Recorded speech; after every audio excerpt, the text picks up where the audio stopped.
بسم اللہ الرحمن الرحیم۔ گزشتہ اسباق میں ہم نے پڑھا تھا کلام کس کو کہتے ہیں۔ چند کلموں کو مل کر ایک کلام بنتا ہے۔ مثلاً ذہب حامد الی دہلی، حامد دہلی کی طرف گیا۔ ذہب ایک کلمہ ہوا، حامد دوسرا کلمہ ہوا، الی تیسرا کلمہ ہوا اور دہلی چوتھا کلمہ ہوا۔ ان تمام کلمات کو ملا کر کلمہ بنا۔ تو کلام چند کلمات کی ترکیب کے ساتھ ترکیب جوڑنا، یعنی چند کلموں کو جب ہم جوڑ دیتے ہیں تو ایک کلام بنتا ہے۔ اب اس کلام کے اندر کچھ تبدیلیاں واقع ہوتی رہتی ہیں۔ ان تبدیلیوں کو ہم چند اصطلاحات کے ذریعے جان سکتے ہیں۔ نحو کے اندر چند اصطلاحات ہوتی ہیں کلام کے صحیح تعارف کے لیے۔ اس میں عامل، معمول، اعراب، حرکت۔ آج کے اس سبق میں، چوتھے سبق میں، ہم عامل، معمول، اعراب اور حرکت کی بحث کو پڑھیں گے۔ کس کو کہتے ہیں؟ پہلی چیز عامل، جس کلمے کی وجہ سے جملے کے دیگر اجزاء کے آخری حرف پر تبدیلی واقع ہو وہ عامل کہلاتا ہے۔ مثلاً ہم ایک جملے سے آپ کو عامل کہلاتا ہے۔ اچھا تھوڑا سا اور پڑھ لیجئے۔ معمول، عامل کی وجہ سے جملے کے جن اجزاء کے آخری حرف پر تبدیلی واقع ہو وہ معمول کہلاتے ہیں۔ یعنی دو چیزیں آپ نے پڑھی، عامل اور معمول۔ تو عامل اور معمول کس کو کہتے ہیں یہ ہم آپ کو مثال سے سمجھاتے ہیں۔ مثلاً ہم لکھتے ہیں قتل حامد بکرا۔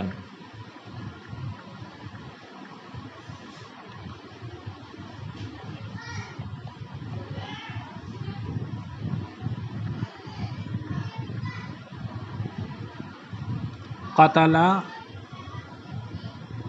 حامد بکرا۔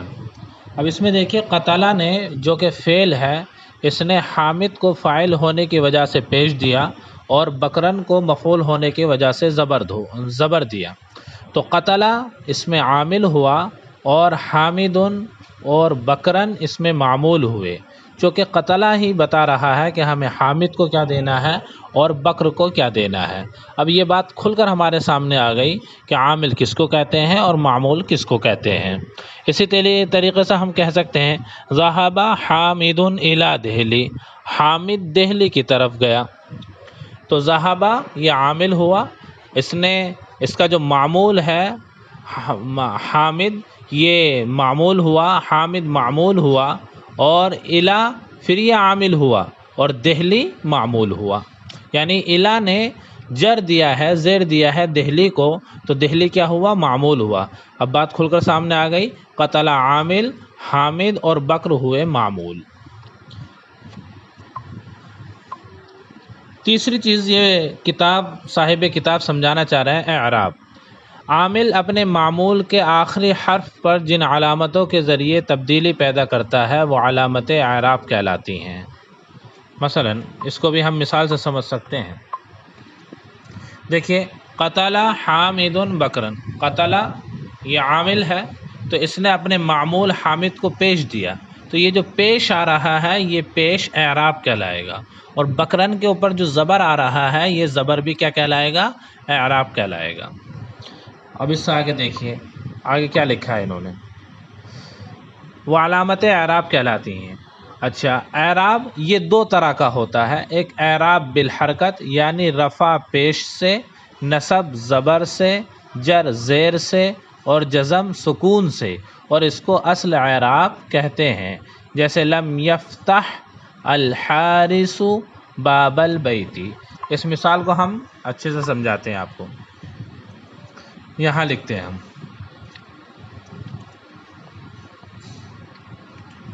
لم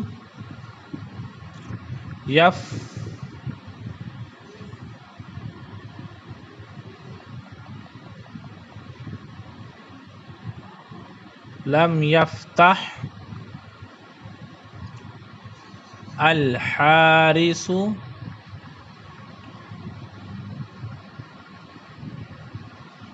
الحارس باب البیت، باب البیت۔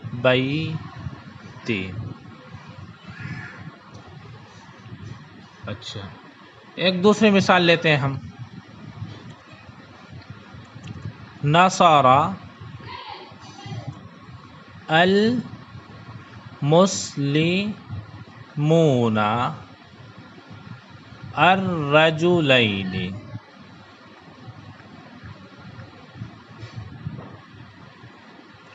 نصر المسلمون الرجلین۔ پہلے اس میں دیکھیں آپ، لم یفتح الحارس باب البیت، لم یفتح، لم نے جو فعل ہے اس کو جزم دیا ہے، تو جزم، حالت جزم کے اندر سکون سے اس کا اعراب آیا ہے، تو یہ اصل اعراب کرائے گا۔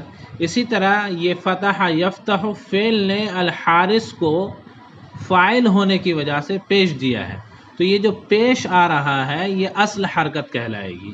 اسی طریقے سے باب البیتی، باب البیتی کو مفعول ہونے کی وجہ سے باب کے اوپر اس نے زبر دیا ہے، جب باب کے اوپر زبر دیا ہے تو یہ اصل اعراب ہوا۔ دوسری مثال سے اور بات سمجھ میں آ جائے گی۔ دوسری مثال کے اندر المسلمون فاعل بن رہا ہے، لیکن کہیں بھی اس میں پیش نہیں ہے، پیش نہیں ہے، وجہ کیا ہے؟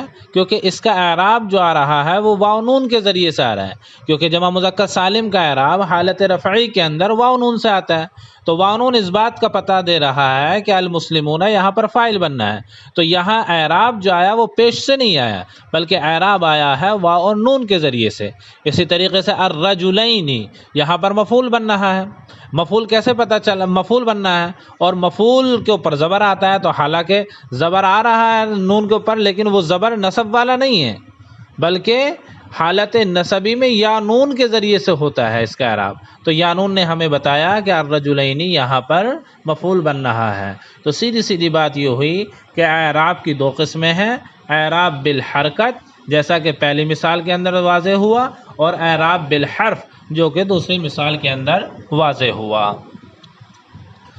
اب تیسری چیز صاحب کتاب سمجھا رہے ہیں، محل اعراب، معمول کا وہ آخری حرف جس پر عامل کے مطابق اعراب بدلتے رہتے ہیں محل اعراب ہے۔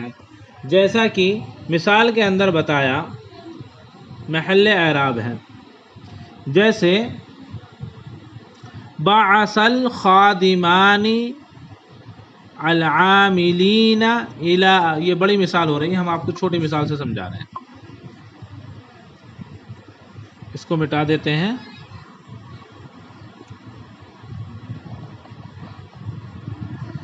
قتل حامد زیدا،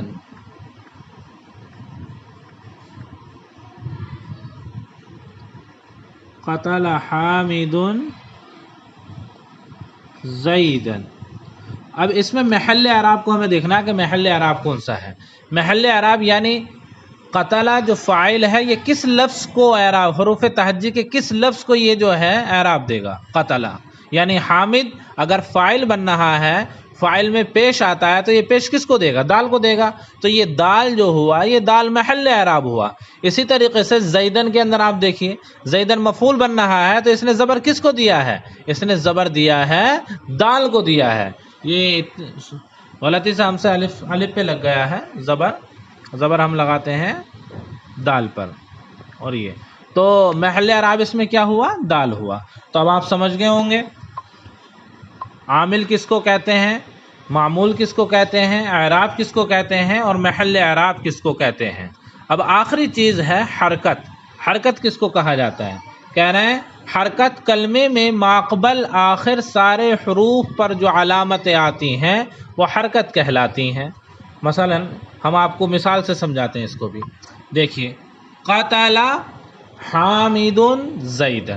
اب حامدن کے اندر آپ دیکھیے کہ حامدن کا جو دال ہے دال کے اوپر پیش آیا، تو یہ تو محل اعراب ہوا، اور پیش جو آ رہا ہے یہ اعراب ہوا، دال محل اعراب ہوا اور پیش اعراب ہوا، لیکن میم کے نیچے زیر اور ہا کے اوپر جو زبر آ رہا ہے یہ اعراب نہیں ہے بلکہ یہ حرکت کہلائے گا، یعنی آخری حرف سے پہلے جو الفاظ آ رہے ہیں ان الفاظ کے اوپر جو زبر زیر پیش آتے ہیں ان کو ہم حرکت کہتے ہیں، جبکہ آخری لفظ کے اوپر جو زبر زیر پیش آتا ہے اس کو ہم اعراب کہتے ہیں۔ اب آپ کے بات سمجھ میں آ گئی ہوگی کہ حرکت کس کو کہتے ہیں۔ کتاب میں جو لکھا ہے وہ بھی پڑھ لیجئے۔ کلمے میں ماقبل آخر یعنی آخری لفظ جو ہے سارے حروف پر جو علامتیں آتی ہیں وہ حرکت کہلاتی ہیں۔ مثلا اب انہوں نے سمجھایا، جو ہم نے مثال سے آپ کو سمجھا دیا ہے، قتل حامد محمودا، اس مثال میں قتل فعل نے حامد کے آخری حرف کو فاعل ہونے کی وجہ سے رفع دیا اور محمود کے آخری حرف کو مفعول ہونے کی وجہ سے نصب دیا، لہذا قتل عامل ہے جو حامد کا رافع اور محمود کا ناصب ہے، لہذا حامد و محمود دونوں کلمے قتلہ کے معمول کہلائیں گے، یعنی حامد و محمود معمول ہو گئے اور قتلہ عامل ہو گیا۔ حامد کا اعراب رفع ہے جبکہ محمود کا اعراب نصب ہے، اور دونوں کا حرف آخری یعنی دال محل اعراب ہے۔ ممکن ہے آپ کی سمجھ میں آیا ہو، اللہ کرے کہ سمجھ میں آ گیا ہو۔ باقی نیچے جو تمرینات دی گئی ہیں ان تمرینات کو آپ کاپی پر لکھ لائیے گا اور سبق کو پڑھ کر سمجھنے کی کوشش کیجیے گا۔ جزاک اللہ خیر۔